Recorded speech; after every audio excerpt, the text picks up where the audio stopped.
Hi, I'm Tessa. I've always been the kind to keep my head down and work hard. It's paid off. I landed a job at a major trading company right out of college and clawed my way up from there. Life was straightforward: work, sleep, and the occasional night out with friends to blow off steam. That routine changed the night I met Lucas. It was at one of those rare outings with friends, a loud party downtown where the music pounds in your chest and you have to shout to be heard. Lucas was different, more reserved, hanging back from the crowd, nursing a beer. He had that look, you know? Like he had a story to tell, but preferred to keep it to himself. We got to talking, or rather, shouting over the noise. Turns out, we both shared a distaste for these kinds of loud parties, which was kind of funny, considering where we were. Lucas was easy to talk to. He had this straightforward way about him that I appreciated right off the bat. Not really my scene, to be honest. He yelled over the music, a small smile playing on his lips. "Then why are you here?" I asked, genuinely curious. "Trying to keep my cousin happy. She dragged me out tonight," he admitted, rolling his eyes slightly. "Sounds like a good brother," I replied, nodding in approval. We ditched the party early, opting for a quieter bar down the street where we could actually hear each other. That night we talked about everything, from our jobs to our taste in movies. Lucas mentioned his previous marriage almost in passing. It didn't work out. She wasn't faithful, he said simply, his voice flat. But that's the past. His honesty caught me off guard, but it also made me respect him more. We started seeing each other regularly after that night. Things moved fast, and it wasn't long before we were talking about a future together. After Lucas and I decided to make things official, he was eager to introduce me to his mother, Susan. We planned a Sunday brunch at her place, and I remember feeling a mix of excitement and nerves. I wanted to make a good impression. As we pulled up to her tidy, two-story house, Lucas turned to me with a reassuring smile.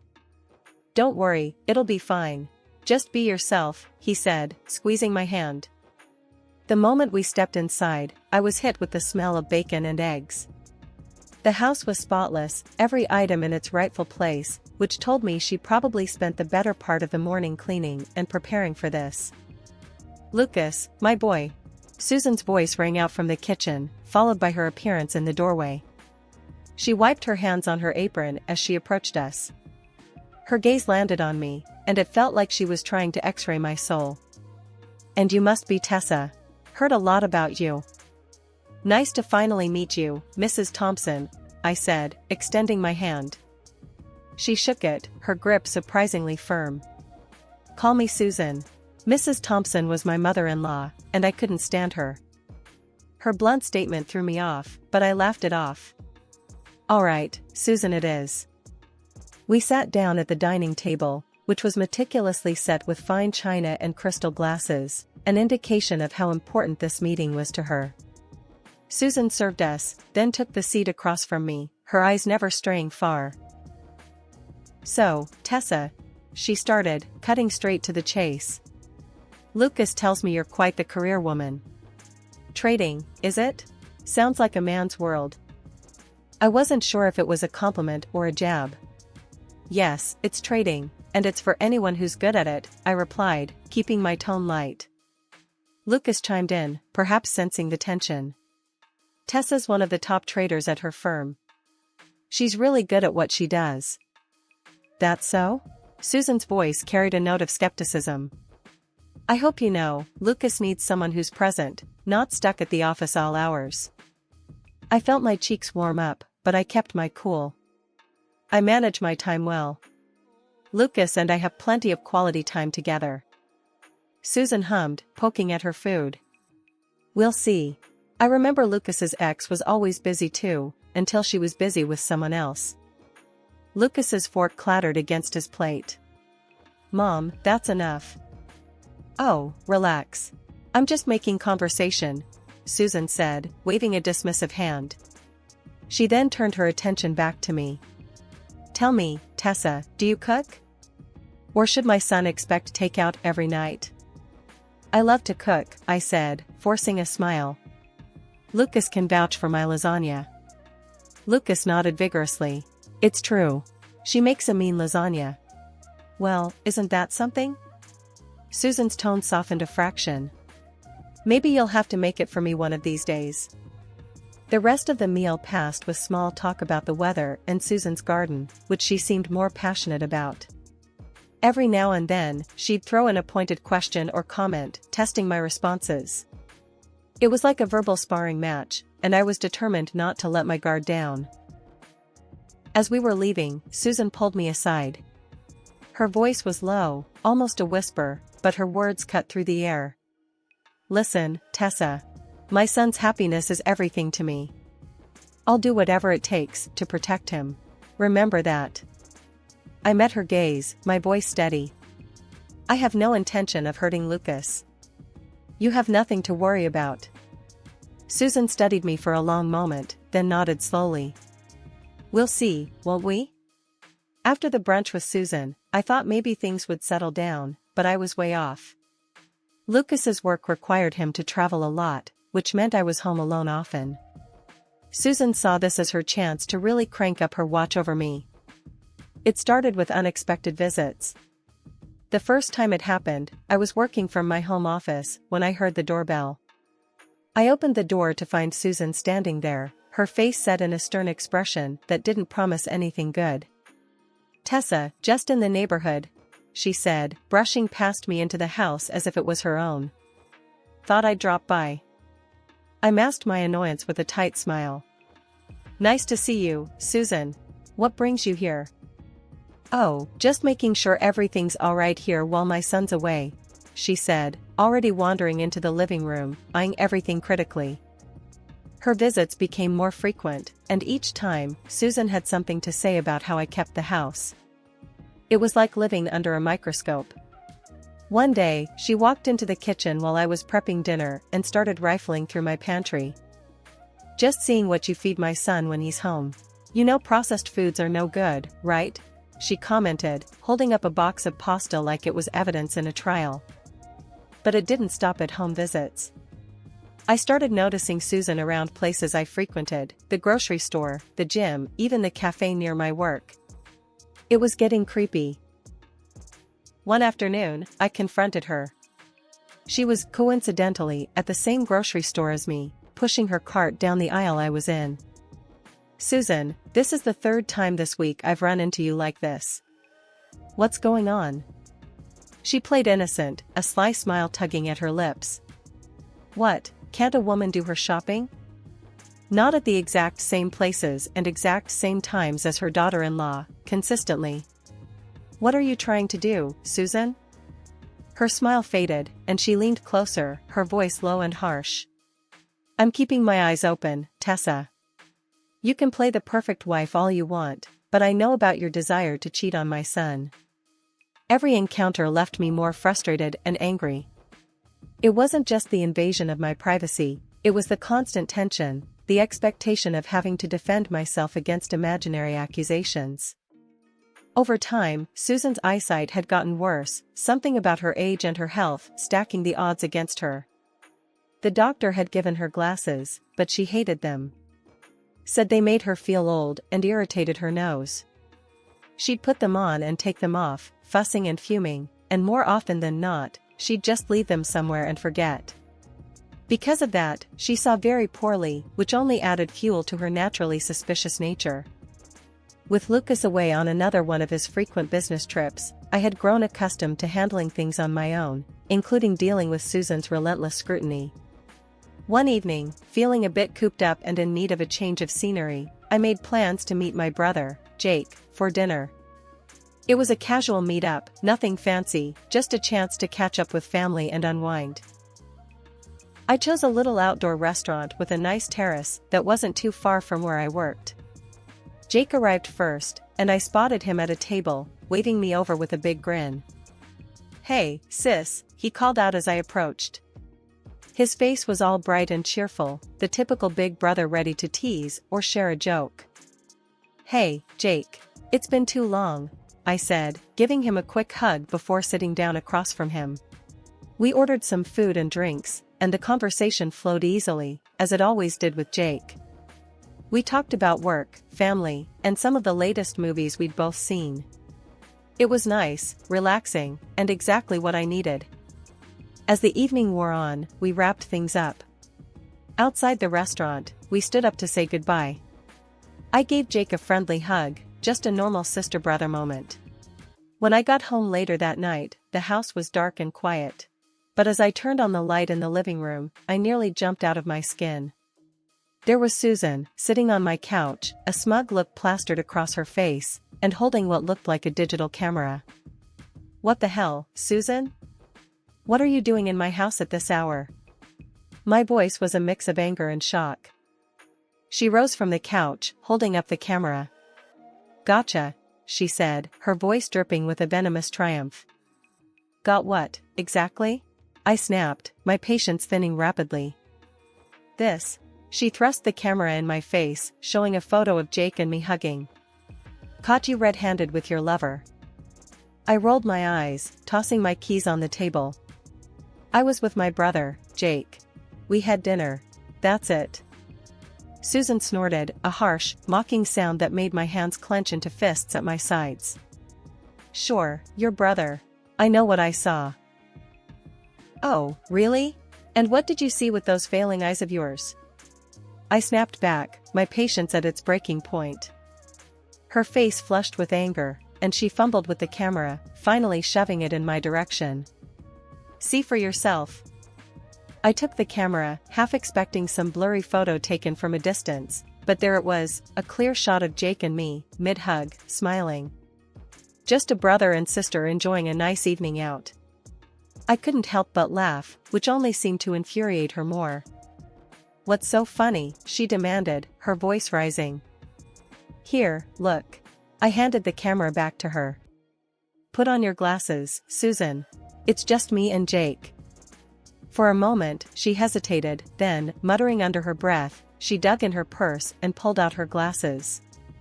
Slipping them on, she looked at the photo again. I watched her face change as she finally saw what was really there. "Now, I think it's time you left," I said firmly, my own resolve hardening. Susan looked like she wanted to argue more, but then she just nodded stiffly and headed for the door. "This isn't over," she muttered as she left. The few weeks Lucas was home felt like a dream. We were inseparable, catching up on lost time, and for a brief period, I could almost forget about the constant cloud of tension that was his mother, Susan. But like all good things, it came to an end too quickly. Soon enough, Lucas was packing his bags again for another extended business trip. I braced myself for the usual loneliness that accompanied his departures, but this time a new complication arose. Susan decided to move in. She showed up at our doorstep one afternoon, suitcase in tow, announcing her stay as if it were the most natural decision in the world. "It's for the good of the family, Tessa. I'm here to make sure you don't get into any trouble," she declared, pushing past me into the living room. I called Lucas immediately, my voice shaking with frustration. "She can't just move in here, Lucas. You need to talk to her." Lucas sighed on the other end of the line. "Tessa, please, just try to get along. I don't want to fight with her about this. It's only for a few weeks." Reluctantly, I agreed, but hanging up the phone, I felt a sinking feeling in my stomach. This wasn't going to be easy. Susan wasted no time taking over the household. That first weekend, she followed me around, critiquing every little thing I did. "You're folding those towels all wrong," she'd say, or, "You missed a spot there, do it again." She even took over the kitchen, her worst idea yet. Due to her deteriorating eyesight, she constantly oversalted or overpeppered everything, but whenever the food turned out barely edible, she blamed me. "You must have distracted me," she'd snap, or, "You're trying to sabotage my cooking." During the weekdays, her behavior grew even more suffocating. She sat in the living room, a notebook in her lap, jotting down the times I left for work and came home. Any time I was delayed, even by traffic, she'd greet me with a sneer. "Late again, Busy day or busy boyfriend?" It was traffic, Susan. Like it is for millions of people every day, I'd retort, my patience fraying at the edges. Her insinuations were relentless, and each day ended with me locking myself in the bedroom, fuming but helpless. Lucas's request echoed in my mind, keeping me from unleashing the torrent of anger I felt. A month into Susan's invasive stay at our house, I finally got the news I'd been waiting for, a promotion at work. This wasn't just any promotion. It came with the opportunity for training at our company's main branch in another city. I'd been eyeing this chance for years, a real step up in my career. When I told Lucas over the phone, his excitement for me was palpable, even through the distance. "That's incredible, babe. I'm so proud of you," he enthused. "Don't worry about the time apart. It'll fly by, and we'll be back together before you know it." Despite the distance and the issues with his mother, his support was unwavering. It bolstered my spirits, filled me with warmth and determination. But then there was Susan. I broke the news to her one evening, trying to keep the conversation light and straightforward. "Susan, I've been promoted. I'll need to go to another city for a while to train," I explained, hoping to sound as nonchalant as possible. Her reaction was as expected, sour and accusatory. "So, you're running off to another city now? What's really there, Tessa? A lover?" she spat, her words dripping with venom. I sighed, frustration bubbling inside. "It's for training, Susan. There's no lover." "Why is that so hard for you to believe?" She snorted, her expression twisted in disbelief. "Sure, training. Just convenient timing, isn't it? As soon as Lucas is gone, you find a reason to leave too." I shook my head, unable to hide my irritation. "Believe what you want, Susan. I'm going, and that's final." With Lucas's blessing ringing in my ears, I packed my bags that night, eager to escape the oppressive atmosphere of my own home. Susan's persistent mistrust and conspiracy theories had drained me, and the idea of a few weeks away felt like a breath of fresh air. Once I settled into my temporary apartment in the new city, the sense of freedom was palpable. No Susan lurking around every corner, no insinuations or bitter comments at every turn. I was doing well in training, making new connections, and actually enjoying my evenings in peace. I found myself thinking, more than once, how pleasant life was without Susan watching my every move. But then, one ordinary afternoon as I returned from a session, my phone pinged with a new voice message from Susan. The content of that message turned my newfound peace upside down. "Tessa, I hope you're enjoying your time with your lovers, because you won't have a home to come back to. I've taken care of everything. The house is sold. Stay where you are, for all I care." Her voice, cold and triumphant, sent chills down my spine. I replayed the message, my mind racing. It couldn't be true. Lucas hadn't mentioned anything, and he owned the house, nothing could be done without his signature. Yet, the malicious glee in Susan's voice couldn't be ignored. What had she done? I called Lucas immediately, panic edging my voice, but the call went straight to voicemail. With him still on his business trip and likely in meetings or on a flight, I felt helpless, stuck in another city, the seeds of doubt Susan had planted now sprouting relentless anxiety. As the days passed with no return call from Lucas, my mind conjured up all sorts of disastrous scenarios. Had Susan forged his signature? Was it even legally possible to sell the house like that?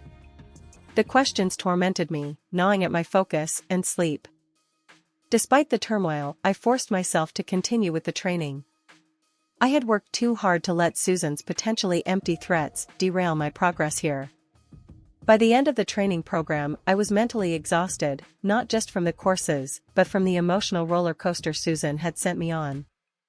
I walked into the house, my mind still reeling from the chaos of the past few weeks. There, in the middle of the living room, stood Susan, squinting at me as if she couldn't quite make out who I was. She wasn't wearing her glasses again, which explained the unsure look on her face. But as I got closer, her expression shifted to one of smug triumph. "Welcome back, Tessa," she said, her voice dripping with a venomous cheerfulness. "I have some news for you." I dropped my bag by the door, bracing myself. "What now, Susan?" She thrust a stack of papers at me. Here, read this. It's all settled. The house has been sold. You don't belong here anymore, or in this family for that matter. Her words were cold, calculated. Her claim was so outrageous that for a moment, I was too shocked to speak.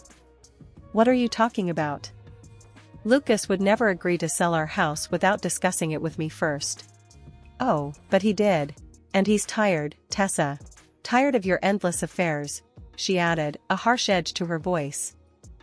I snatched the papers from her hands, my heart pounding as I flipped through them.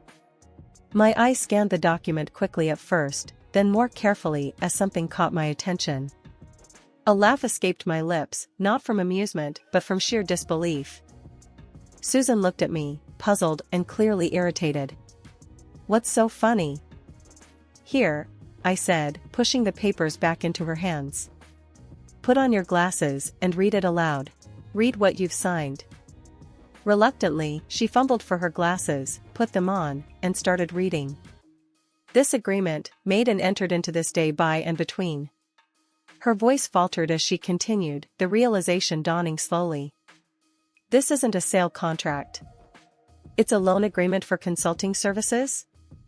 Yes, Susan. That's right. You didn't sell the house.